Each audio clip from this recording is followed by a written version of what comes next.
I spent $85,000 to fully fund my parents' anniversary trip, only for them to tell me I wasn't refined enough to accompany them. Since I apparently lacked the class to join the vacation, I've decided their passports lacked the clearance to leave my desk drawer. They mailed those passports to me 3 weeks ago. I needed them to finalize the International Customs Manifest for the private charter broker out of Texas. They arrived in a cheap padded envelope, and I dropped them right into the top drawer of my mahogany desk at the office. They're still there, sitting under a stack of freight invoices and a stray highlighter. I look at that drawer sometimes and just shake my head. It all clicked into place at 11:15 p.m. on a Tuesday. I was alone in my office, finishing up a quarterly tax projection for my logistics company. The building was dead quiet, except for the hum of the HVAC unit. An automated email from my luxury travel concierge, a guy named Pierre, who I've used for years, popped up on my secondary monitor. The subject line read, Final Manifest and Itinerary, 50th Anniversary. I opened the PDF just to double-check that Pierce had noted my peanut allergy for the in-flight catering. Instead, I found a passenger list of exactly 14 people. I started reading the name. There was my sister, Sienna, her husband, Elliot, their 3 kids, my uncle, Duncan, even Margot, the 22-year-old au pair Sienna had hired, literally 3 weeks prior, had a seat on the jet. My name wasn't on the list. The strange part wasn't the sheer scale of the vacation. The strange part was that I had already wired $85,400 from my personal accounts to cover every single expense, yet I wasn't even booked on the flight. I kept scrolling down the document. Under the room assignments for the 16th century Scottish castle we were renting, my designated master suite in the East Wing had been reassigned to Margot. At the very bottom of the document, in a section reserved for special dietary requests and VIP notes, there was a message submitted by my sister. It was typed out in plain, black text. Please remove Cole from all bookings. He doesn't fit the elegant aesthetic of this venue and won't be joining us. I didn't yell. I didn't throw my coffee cup at the wall. I just sat there in the glow of the monitor and felt a cold, hollow realization spread through my chest. You have to understand how we got to this point. This trip started 6 months ago as a simple weekend out in Napa Valley. A couple of wine tastings, a nice dinner, maybe $4 grand total. But as soon as Sienna took over the creative direction of the planning, the scale violently expanded. First, Napa wasn't special enough. It had to be Europe. Then a hotel wasn't private enough. It had to be a rented estate. Every time the budget exploded, Dad would call me. Your sister has a beautiful vision for your mother's milestone, Cole, he'd say, his voice always carrying that familiar, pleading tone. Could you cover this final deposit? We just need to secure the private culinary team. I had the money. I spent 10 years working offshore oil rigs in the Gulf. 2 weeks on, 2 weeks off, breathing diesel fumes, covered in grease, sleeping in a metal box. I saved everything, bought a single refrigerated truck, and turned it into a regional logistics fleet. I earned every penny in the dirt. Sienna, meanwhile, had a different path. Her Ivy League tuition was fully funded by our parents. Her lavish wedding to Ellis was paid for. When she decided she wanted to open a high-end boutique selling imported ceramic, Dad took out a second mortgage to subsidize it. It failed within 2 years. Whenever I pointed out the disparity, Mom would sigh and say Sienna just needed a softer touch because she was sensitive. I accepted the imbalance a long time ago, but I never anticipated being entirely erased from a celebration I bought. The next morning, I poured myself a cup of black coffee, sat at my desk, and called Pierre. I didn't ask for a partial refund. I didn't demand to be added back to the manifest. I politely invoked the total cancellation clause on every single booking. Because my name was the sole signature on the master contracts, and my corporate card had paid the deposits, the cancellation was executed immediately. Mr. Ashby, are you entirely sure? Pierce asked over the phone. The non-refundable penalties will amount to roughly 12% of the total. I'm sure, Pierce, I said. Ground the charter, release the estate, cancel the chefs, the tours, the ground transport, everything. Within 48 hours, the Scottish estate was released back to the market. The private chefs were reassigned to another client. The massive $85,400 trip vanished into thin air, returning to my accounts minus a few grand in penalty. Departure day arrived on a Friday. I went to the gym early, grabbed breakfast, and was sitting at my kitchen island when my phone violently vibrated at 6:30 a.m. It was a FaceTime call from my father. I accepted it. Dad was standing in the brightly lit lobby of a private aviation terminal. I could see the polished marble floors reflecting the morning sun. Behind him, Sienna was pacing furiously, aggressively pointing her finger at a ticketing agent who looked entirely unbothered behind a mahogany desk. Ellis was standing next to a mountain of designer luggage, holding a neck pillow and looking pale. Cole, Dad shouted over the ambient noise of the terminal. The terminal manager is saying our flight doesn't exist. They're saying the entire itinerary was voided. I took a sip of my coffee. I didn't blink. It was, I said calmly. I canceled it. Dad's face went crimson. He pulled the phone closer to his face. What the hell are you talking about? We have 14 people standing here with luggage. Uncle Duncan flew in from Chicago for this. I reached over, picked up my iPad,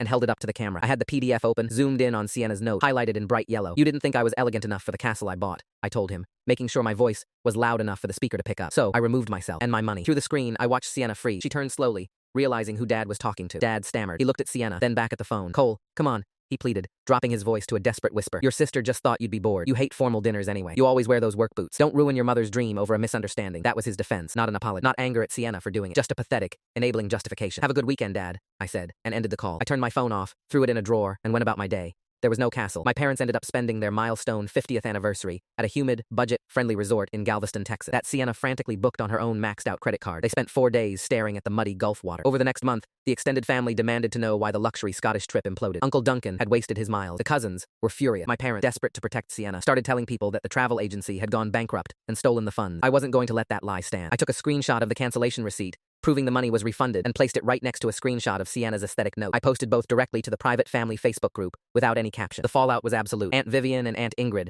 who already had a strained relationship with my mother, completely cut ties with her out of sheer disgust. The comments under the post were brutal. Sienna was deeply humiliated. She deactivated her social media accounts within an hour. I didn't hear from any of them until a Tuesday afternoon. I was at the warehouse checking inventory when Dad left me a desperate 5-minute voicemail. He sounded like he was hyperventilating. Ellis's real estate firm was just served with a massive ears audit. They were facing catastrophic financial penalties for misclassifying contractors and hiding assets. Dad begged me to loan them $40,000 to retain a specific white-collar defense attorney, crying into the phone that family needs to stick together during a crisis. I deleted the voicemail halfway through. I didn't reply. I figured the silence would be the end of it. I was wrong. Yesterday, at 3 p.m., the receptionist at my logistics office buzzed my phone. Cole, your sister is here. She says it's an emergency. Sienna never comes to my office. She despises the industrial park where we're located. I told the receptionist to send her back. My office door opened, and Sienna walked in. She looked terrible. The polished Ivy League veneer was completely gone. She was wearing a faded trench coat. Her hair was pulled into a messy knot, and she looked like she hadn't slept in a week. She sat down in the leather chair across from my desk, the same desk where her passport was still sitting in the top right drawer. I need you to listen to me, she said, her voice shaking. She didn't say hello. She didn't apologize for Scotland. I have nothing to say to you, Sienna. The bank is closed. It's not about the audit, she said, leaning forward, her hands trembling as she gripped the edge of my desk. Well,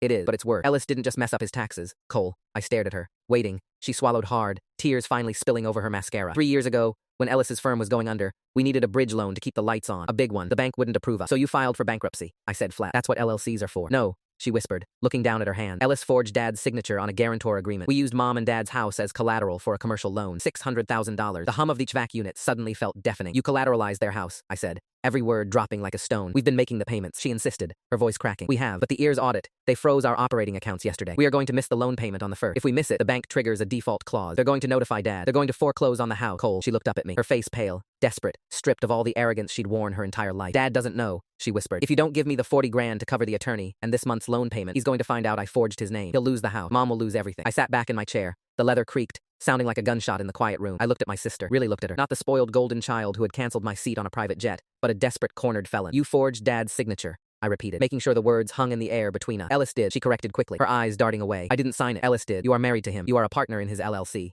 I said. I pulled my keyboard closer and opened a fresh tab on my browser, my hands moving automatically. A $600,000 commercial loan backed by residential collateral. What bank, Sienna? What bank? I barked, my voice cracking like a whip. She flinched. First Horizon, she mumbled, wiping her ruined makeup with the back of her hand down on Westheimer. I nodded slowly. And the ears froze your operating accounts because Ellis misclassified contractor, which means the ears is already looking at all of your incoming and outgoing transfers, including the ones going to First Horizon to service a fraudulent loan. Sienna's face crumpled. That's why we need the lawyer, Cole, to untangle it. If we can just get the freeze lifted, it's over, I said softly. I didn't say it with malice. I said it with the certainty of a man who looks at ledgers all day. You don't need a white-collar defense attorney to negotiate a settlement, Sienna. You need a criminal defense attorney to keep you and your husband out of federal prison. Don't say that, she shrieked, standing up. You're overreacting. It's a bridge loan. We just need $40,000 to bridge the gap until the audit is clear. We'll pay you back. We'll pay it all back. Just write the check, Cole. I'm not writing a check to cover up bank fraud. You're going to let Mom and Dad lose their house? She slammed her hands on my desk. Are you that petty? Are you that obsessed with getting revenge over a stupid vacation? The sheer audacity of it almost made me laugh. Almost. You stole from them, I said, my voice dropping an octave. You and your husband stole their home, and now you're sitting in my office, trying to make me the villain for not funding the cover-up. Sienna backed away from the desk, her chest heaving. If you don't help us, Dad goes down with us. They'll take the house. Mom will have a breakdown. You know her heart condition. This will kill her. Is that what you want? To be right, even if it kills our mother? I opened my top right drawer. I reached past the freight invoices and the stray highlighter.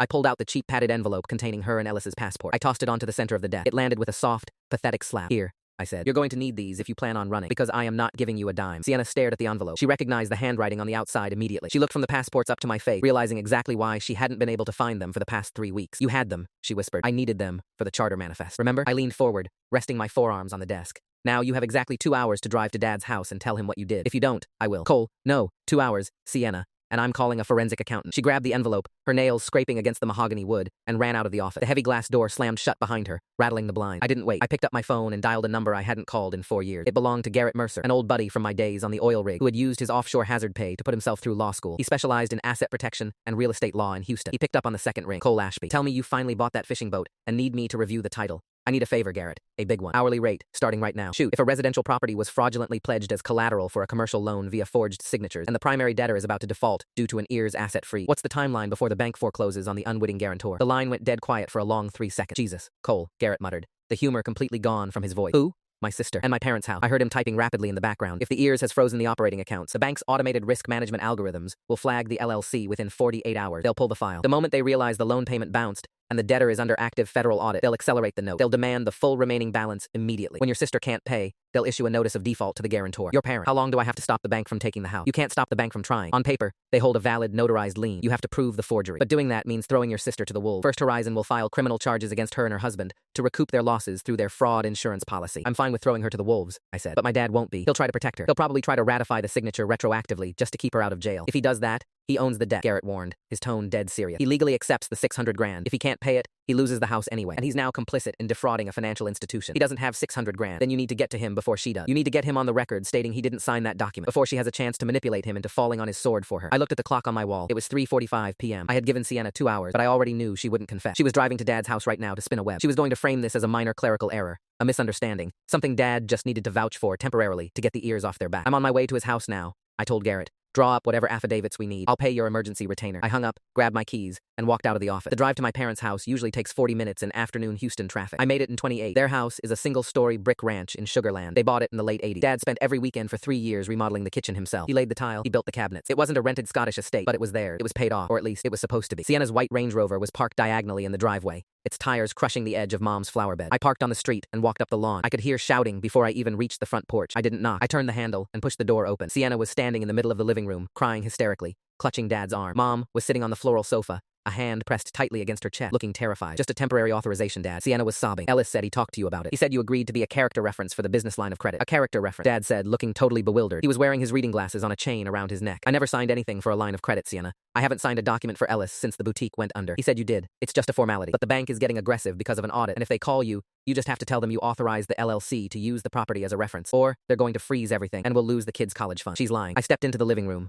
All 3 of them turned to look at me. Dad looked exhausted. The deep lines around his mouth seemed to have doubled since the morning of the canceled flight. Cole, what is going on? Why is she saying the bank is going to call me? Because it's not a character reference, I said, walking over to the coffee table and standing directly opposite my sister. Tell him the truth, Sienna. Tell him about First Horizon. Sienna glared at me with a hatred so pure it was almost radioactive. This is a family matter, Cole. Mind your own business. It became my business when you showed up at my office 30 minutes ago, begging for $40,000 to pay off a commercial loan. I turned to Dad. 3 years ago, Ellis forged your signature on a guarantor agreement. He put a $600,000 lien on this house. They used your home to float his failing real estate firm. Mom let out a sharp, ragged gasp. Our house? That is a lie. Sienna screamed, pointing a manicured finger at my chest. Cole is just trying to destroy me because of the Scotland trip. He's trying to ruin our family over a stupid vacation. Dad raised his hands, his face pale. Wait, a lien? Cole, that's impossible. The title is clear. I have the physical deed in the fireproof safe. Having the paper deed doesn't mean anything if a bank registers a commercial lien against the property with a forged signature and a crooked notary, I said calmly. First Horizon Bank. Dad, they took out $600,000 against your equity. And yesterday, the ears froze Ellis's accounts for tax fraud, which means their loan payment is going to bounce on the 1st of the month. The bank is going to foreclose on this house. Dad stared at me. He looked at Sienna. She was weeping loudly now,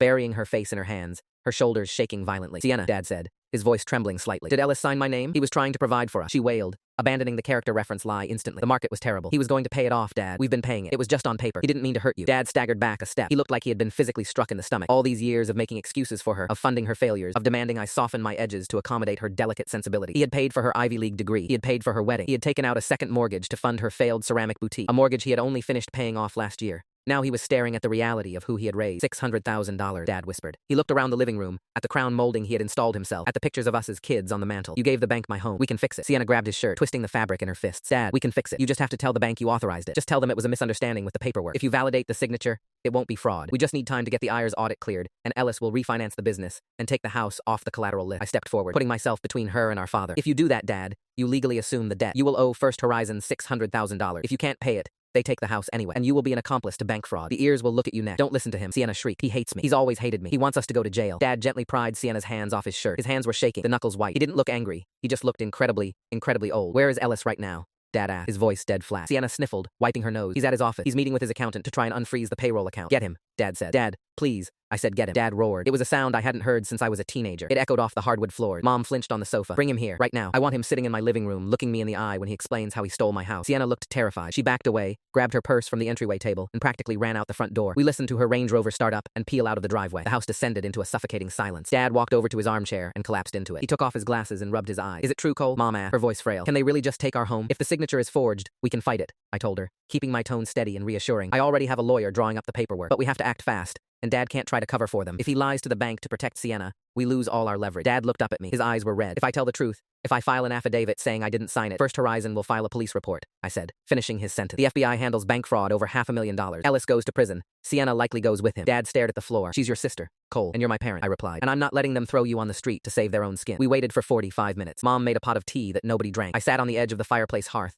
scrolling through emails on my phone, ignoring the pounding headache building behind my eyes. Finally, we heard doors slamming outside. Heavy footsteps came up the porch. The front door opened. Sienna walked in first, looking pale and defensive. Behind her was Ellis. He was wearing a custom-tailored navy suit, but his tie was loosened and his collar was unbuttoned. He had always carried himself with this smug, country club arrogance, the kind of guy who thought he was the smartest person in the room because he used terms like synergy and leveraged assets. Right now, he looked like a man walking to the gallows. David, Ellis said to Dad, using his first name, trying to keep his voice smooth and authoritative. I know this looks bad, but I want to assure you, the asset is entirely protected. We have a robust restructuring plan in place. Dad stood up from his armchair. Did you sign my name on a bank document, Ellis? Ellis cleared his throat. It's not quite that simple. As an officer of the LLC, I executed a proxy authorization. Did you forge my signature to take out a loan on my house? Dad asked again, louder this time. Ellis glanced at Sienna, then back at Dad. I simulated an authorization under the impression that we had a verbal agreement regarding familial financial support. It was a temporary capital injection. The principal is perfectly safe. The principal is frozen by the ears, I chimed in from the fireplace. Your operating accounts are locked, you're missing the payment on the first, and the bank's automated system is going to issue a notice of default in a matter of days. Ellis turned to look at me, his eyes narrowing. This is between me and my father-in-law, Cole, not the guy who moves pallets of dog food for a living. I smiled. The guy who moves pallets of dog food is the only reason your wife isn't in a holding cell right now, because she came to my office begging for 40 grand to bail your leveraged assets out of the fire. Ellis shot a furious look at Sienna. You went to him? We didn't have a choice, she cried. The lawyer wouldn't take the retainer without cash up front. You had no right to discuss our corporate finances with him. Ellis snapped. Shut up, Dad yelled.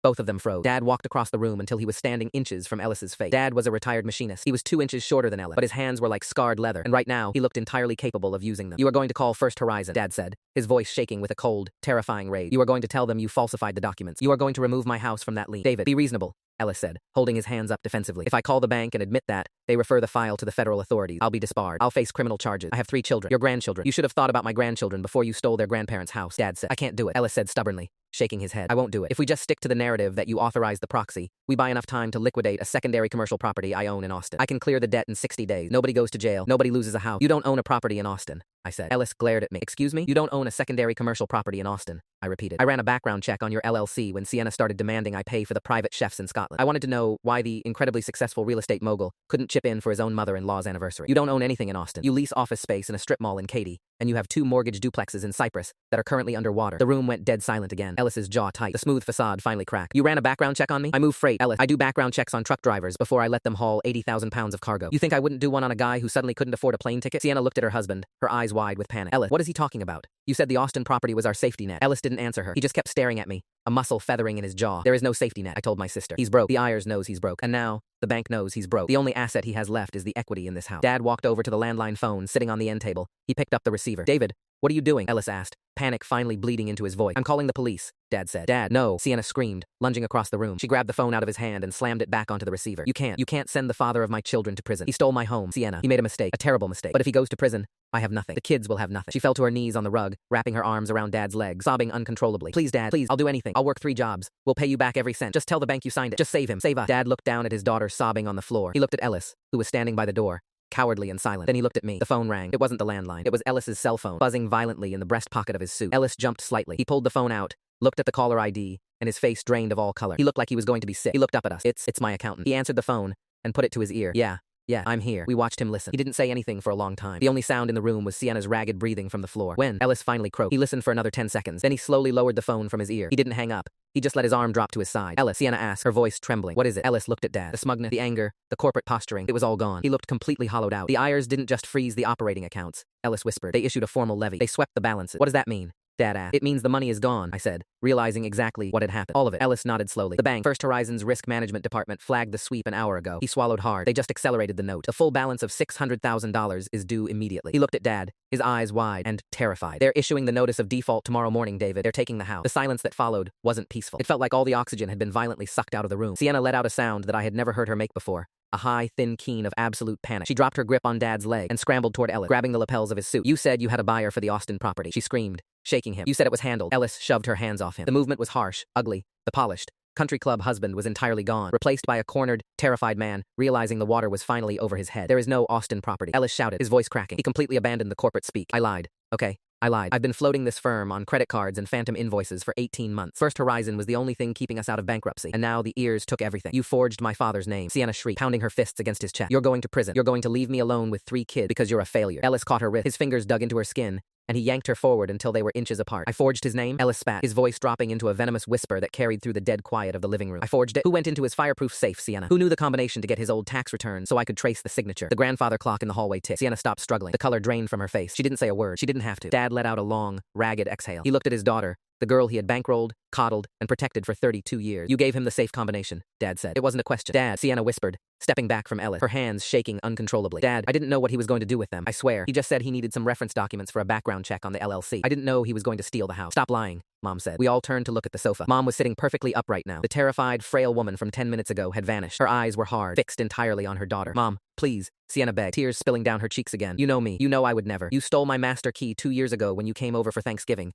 Mom said, her voice eerily calm. I thought I lost it. I tore the kitchen apart looking for it. The safe combination is written on a piece of masking tape on the bottom of the drawer where the key is kept. Sienna opened her mouth, but nothing came out. I enabled you, Mom continued, her voice trembling now, not with fear, but with a deep, suffocating grief. I told your father to pay for that ridiculous boutique. I told Cole to be nicer to you. I made excuses for you every single time you treated this family like a checking account. And you walked into my bedroom while I was cooking a turkey, opened our safe, and handed our home to your husband. It was a bridge loan. Sienna shrieked, the mask completely slipping, revealing the raw, entitled rage underneath. You have hundreds of thousands of dollars in equity just sitting here doing nothing. We needed it. We have a lifestyle to maintain. We have kids in private school. You're sitting in a paid-off house while we were drowning. You owed us that help. I don't owe you a damn thing, Dad said. He turned to me. Cole, what do we need to do? I pulled my phone out of my pocket. I had a new email from Garrett Mercer. Attached was a PDF titled Affidavit of Forgery and Fraudulent Encumbrance. Garrett sent the paperwork, I said, looking up from the screen. You and Mom both need to sign it, under oath, stating that you never authorized the lien, never signed the guarantor agreement, and had no knowledge of First Horizon's claim against your deed. But it has to be notarized. Today, if we get it filed first thing tomorrow morning, the bank can't legally proceed with the default. Where do we go? Dad asked, walking over to the coat rack and pulling his keys out of the bowl. There's a 24-hour shipping and business center over by the industrial park in Stafford. I know the owner. He's a notary. We can print it there and sign it right in front of it. No, Sienna lunged toward Dad, grabbing his arm again. Dad, if you sign that, Ellis goes to federal prison. I could go to prison.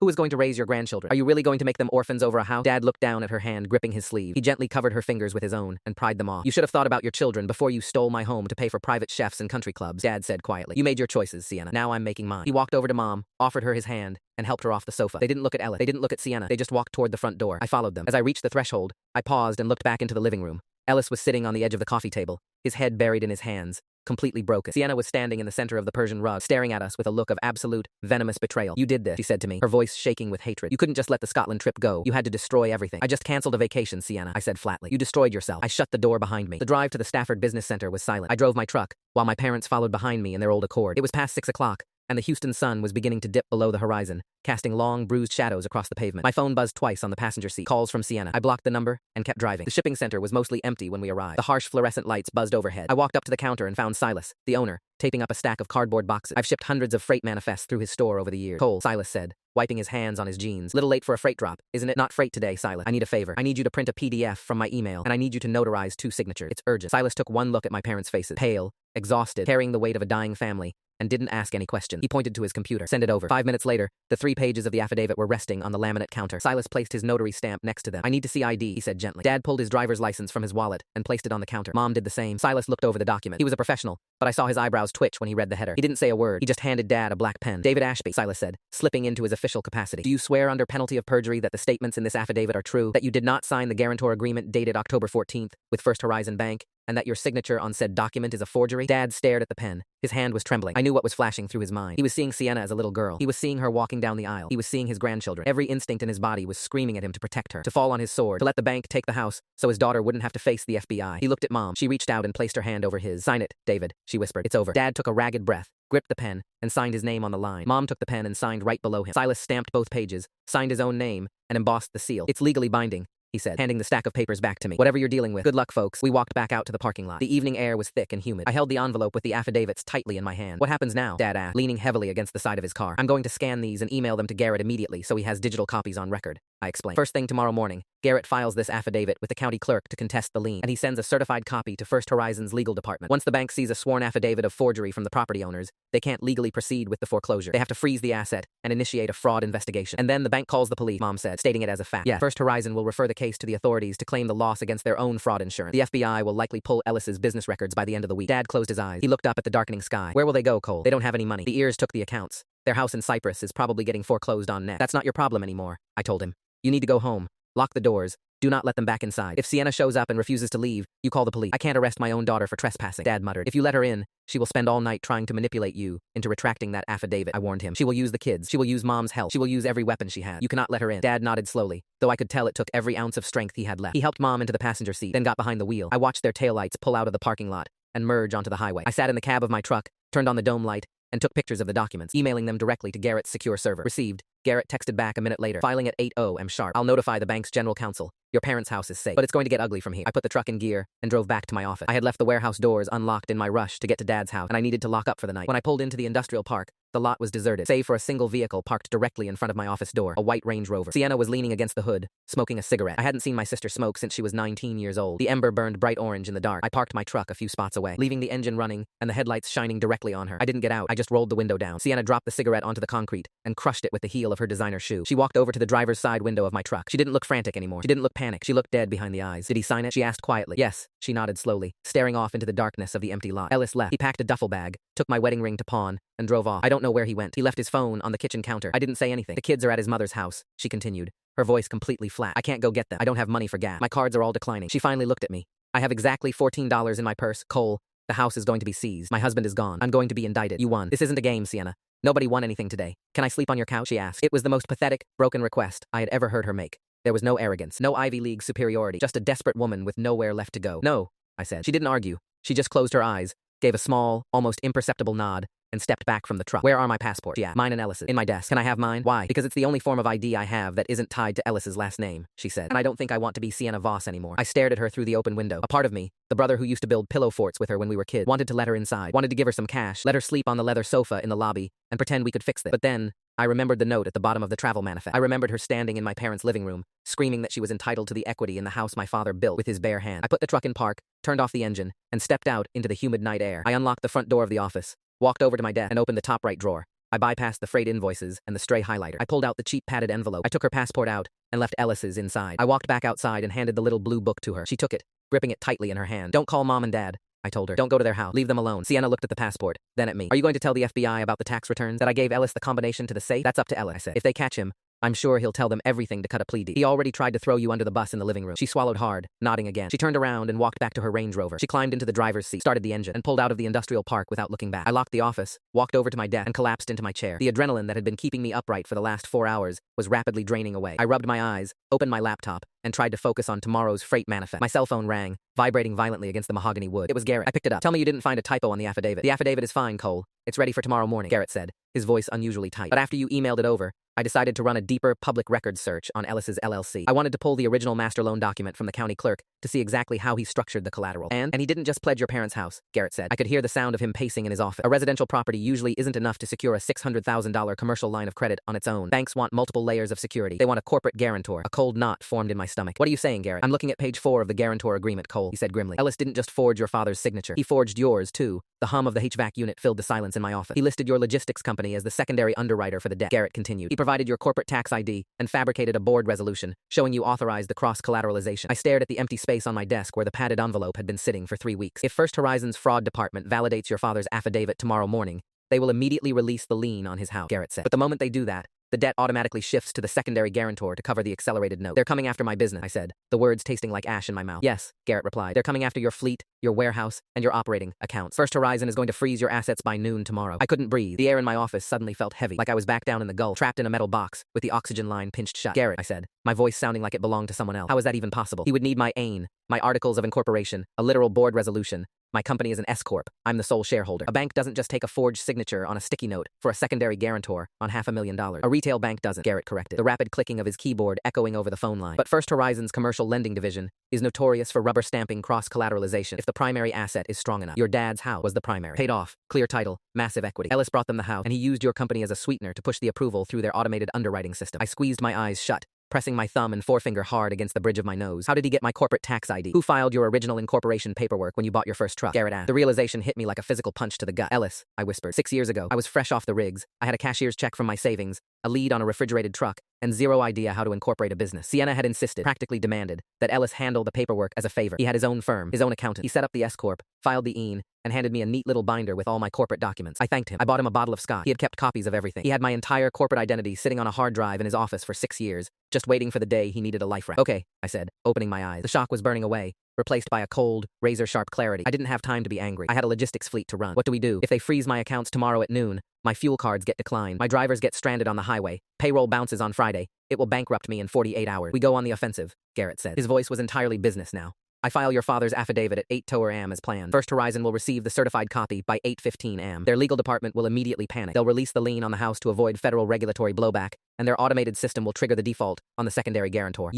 So they freeze my money. Not if the money isn't there, Garrett said smoothly. Cole, it's 7 p.m. The banking system settles at midnight. You have exactly 5 hours to drain your operating accounts. I sat up straight in my chair. Drain them to where? If I move it to my personal accounts, it looks like I'm hiding assets. They'll just subpoena those next. You don't hide it. You spend it, Garrett told me. You pay your people. You prepay your vendors, run payroll tonight, cut the checks, authorize the direct deposits, overpay your corporate tax estimates to the IRS, prepay your commercial insurance premiums for the next 6 months, empty the tank into legitimate business expenses. By the time First Horizon drops the freeze tomorrow at noon, they'll lock down an account with $14 and some change in it. It was a massive risk. I would be operating on zero cash reserve, but it was better than letting a bank hold my entire livelihood hostage for a fraud I didn't commit. And then what? I asked. Then, at 9 a.m., you and I walk into the First Horizon corporate branch on Westheimer. We don't wait for them to contact you. We ambush their lending director in person with your own affidavit of forgery. We threaten them with a massive civil suit for gross negligence in their underwriting department. We make it entirely clear that if they touch your business, we will scorch the earth. I'll start the transfers right now, I said. I hung up the phone and opened my accounting software. The warehouse was completely dark around me. Outside, the industrial park was dead quiet. For the next 4 hours, the only sound in the office was the frantic clicking of my mouse and the rhythmic hum of the air conditioner. I authorized payroll for my 30 drivers and warehouse staff, processing it 3 days early. I logged into my fleet management portal and prepaid my diesel fuel accounts for the next 60 days,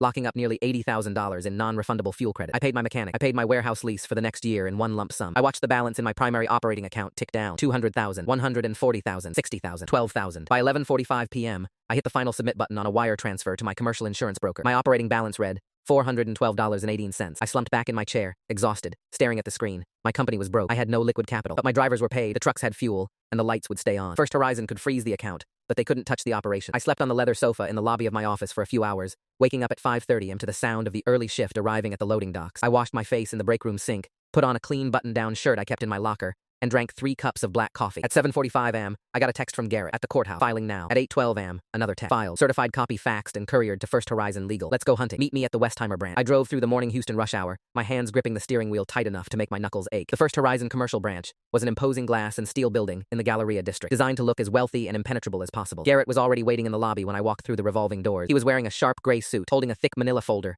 and looking like a man ready for a fight. You empty the accounts? He asked quietly as I walked up. $400 left, I confirmed. Perfect. Follow my lead. We walked directly up to the main reception desk. The receptionist gave us a polite, corporate smile. Good morning, gentlemen. How can I help you? We need to see Fletcher Vance, Garrett said. He didn't ask. He commanded. Director of Commercial Lending. The receptionist blinked, her smile faltering slightly. Do you have an appointment, Mr. Vance is currently in a risk assessment meeting. Garrett placed his business card on the marble counter. My name is Garrett Mercer. I'm legal counsel for Cole Ashby, CEO of Ashby Logistics. Your legal department received a certified affidavit of forgery exactly 28 minutes ago regarding an active commercial note. You are going to pull Mr. Vance out of that meeting right now, or the next person walking through those doors will be a federal marshal with a subpoena for your underwriting record. The receptionist stared at the card, then at Garrett's face. She picked up her phone, her fingers moving quickly. Just one moment, please, she spoke in hushed tones into the receiver. Less than 2 minutes later, a set of heavy mahogany double doors opened down the hall. A tall man in his late 50s with thinning silver hair and wire-rimmed glasses hurried out. He looked deeply stressed. This was Fletcher Vance. He approached us, glancing nervously at the few other customers in the lobby. Mr. Mercer, Mr. Ashby, please, come into my office. We don't need to discuss this in the lobby. We followed him into a massive corner office overlooking the Houston skyline. He shut the door firmly behind us and didn't even offer us a seat. He walked behind his desk, leaning heavily on the glass top. Gentlemen,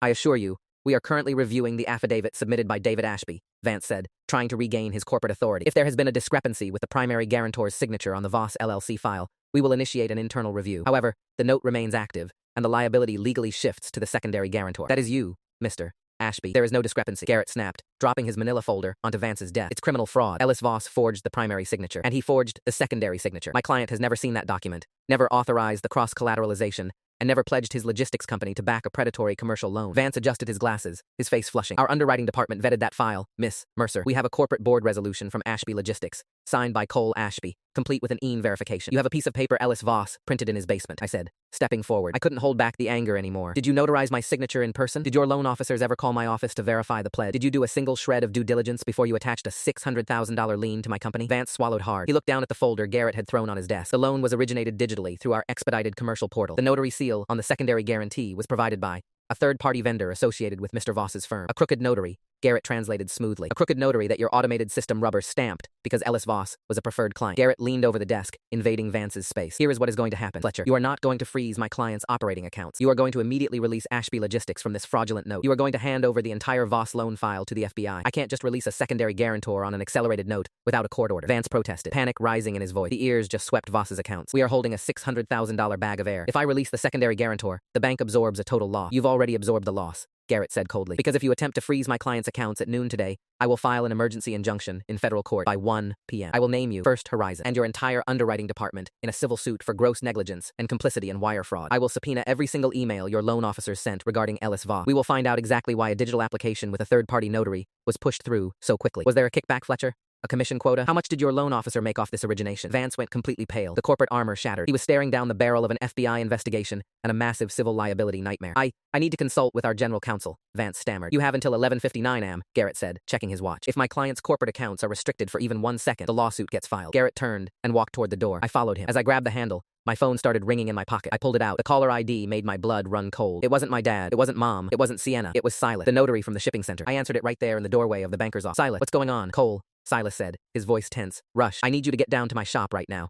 The police are here. The police? Why? Because your sister just drove her Range Rover through my front window, Silas said. She's sitting in the driver's seat screaming that my notary logbook belongs to her, and she's trying to rip it out of my hand. Silas, stay calm. I'm coming, I said, my voice tight as I jammed the gear shift into drive and swung the truck back toward the industrial park. I didn't wait for Garrett. I peeled out of the Galleria parking garage, weaving through the mid-morning traffic with one hand on the wheel and the other clutching the phone. My heart wasn't racing anymore. It was cold, steady, and focused. I knew how this ended. Sienna wasn't a master criminal. She was a woman who had spent her entire life believing that if she pushed hard enough, the world would eventually break for her. She had just found the one place where it didn't. When I arrived at the shipping center, a crowd had gathered on the sidewalk. A police cruiser was parked at an awkward angle, blocking the entrance to the bay. The front window of Silas's shop was shattered, glass crunching under my boots as I stepped out of the truck. Inside, the air smelled like ozone and stale coffee. Silas was standing by the counter, his face pale, holding a rag to a shallow cut on his cheek. Sienna was sitting on the floor behind the counter, her legs tucked under her, staring at a stack of loose paper. She wasn't screaming anymore. She was just rocking back and forth, holding a red-bound logbook against her chest like it was a holy relic. A uniformed officer stood over her, his hand resting on his belt, but he wasn't pulling his weapon. He was waiting. Cole, Silas breathed,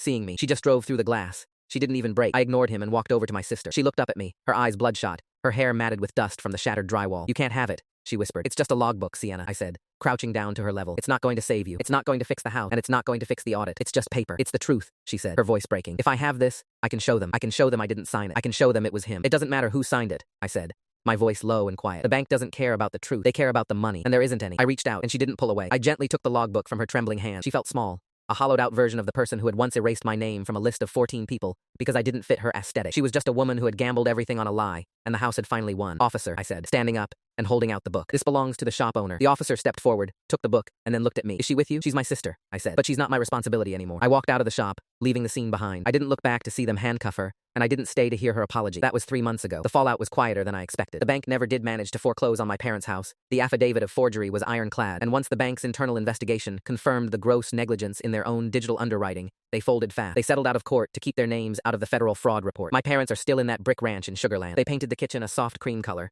and they don't talk about Scotland anymore. Ellis was found 2 weeks later in a roadside motel in New Mexico. He's currently awaiting trial for wire fraud, bank fraud, and identity theft. He's not the smug, country club mogul anymore. He's just another man in an orange jumpsuit. Sienna took a plea deal. She's serving time in a minimum security facility, 3 hours outside of Houston. I send money to her commissary account every month, not because I forgive her, and not because I want a relationship, but because I'm the only one left who can. It's not a lot, just enough for soap and stationery. I was back at my office yesterday, sitting at the mahogany desk. I opened the top right drawer. It was empty, save for a stray highlighter and a few old freight invoices. I reached in, grabbed the highlighter, and tossed it into the trash. My phone buzzed. It was an email from Garrett. He'd finalized the paperwork for the corporate restructuring. Ashby Logistics was safe. The accounts were stable. I had a full load of freight heading out to the coast by morning. I stood up, walked to the window, and looked out over the industrial park. The sun was setting, casting a long golden light over the rows of trucks waiting to be loaded. I felt the weight of the last few months finally lift off my shoulders. I had earned every penny in the dirt, and for the first time, the path forward felt solid. I turned off the lights, locked the heavy glass door, and walked out to my truck. I didn't look at the desk, and I didn't think about the castle. I just started the engine, shifted into gear, and drove home.